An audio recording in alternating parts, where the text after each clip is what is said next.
Всем привет! Это вы удачно зашли, а я как раз снимаю с огня молодую картошку. Вы только посмотрите, какая красота! Румяная молодая картошка с легенькой корочкой. Красота! Молодая картошка по-всякому хороша, как на мангале, в духовке, так и на сковороде. Самую раннюю картошку мы любим именно на сковороде. Кому интересно, оставайтесь со мной и давайте пройдемся пошагово рецептам этого пусть бюджетного, но безумно вкусного блюда молодой картошки на сковороде вместе. Итак, сначала подготовлю саму картошку. Ее я предварительно оставила в воде примерно на 15-20 минут. Далее несколько раз меняю воду и каждый раз тщательно промываю картошку. Первый раз вообще губкой. Последующие разы просто тру картошку подушечками пальцев. Если нахожу какие-то погрешности, то удаляю их, естественно. Все, картошка чистенькая. Ее можно есть хоть сырой. Это была шутка. Хотя я знаю людей, которые обожают сырую картошку. До меня это не доходит. Ну и ладно. Все, откидываю картошку в шлак. Затем прокалываю ее с нескольких сторон. А сковородку уже поставила на тихий огонь. Сегодняшняя картошка не просто молодая, а ранняя. Вот совсем ранняя картошка. Поэтому я ее не режу на дольки, а жарю целиком. В этом весь кайф этого блюда молодой картошки на сковороде.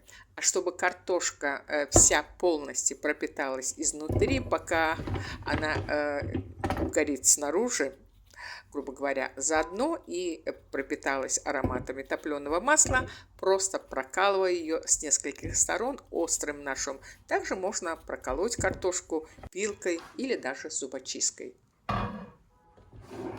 Теперь отправляю молодую картошку в сухую теплую сковородку. Пока без ничего. Пока пусть картошка немножечко просушится. Можно, конечно, просушить ее бумажным полотенцем, но так она все равно остается немного сыроватой внутри. А просушить картошку на сковороде как раз то, что надо в данном случае.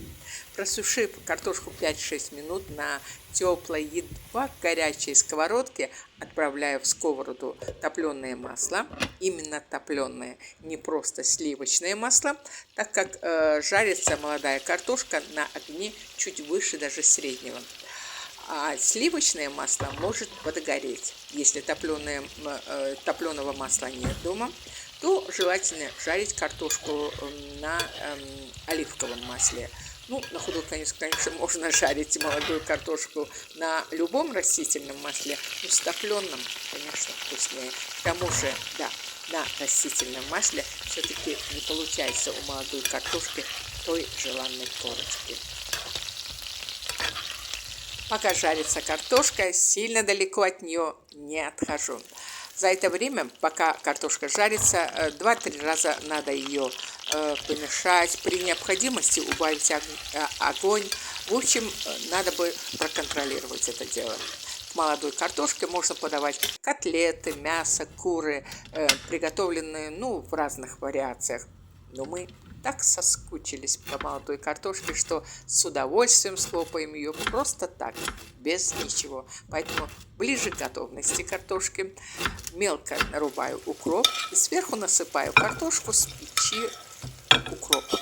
Соль только крупная. А вот перчить картошку сегодня не буду. Я сегодня подаю молодую картошку с маринованным огурчиком. Но если подавать ее с молодыми овощами или зеленью, то надо бы поперчить ее. Ну что, вуаля, молодая картошка на сковороде готова.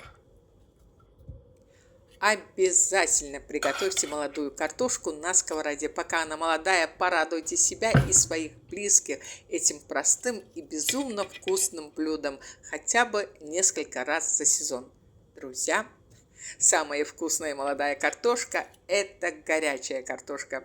Вот только что с печи. Поэтому мне остается поблагодарить вас за просмотр. И если видео понравилось вам, не забудьте поддержать его лайком. Я пока прощаюсь с вами. Всем приятного аппетита. Жду вас у себя. Ведь я и рада, всегда вам рада.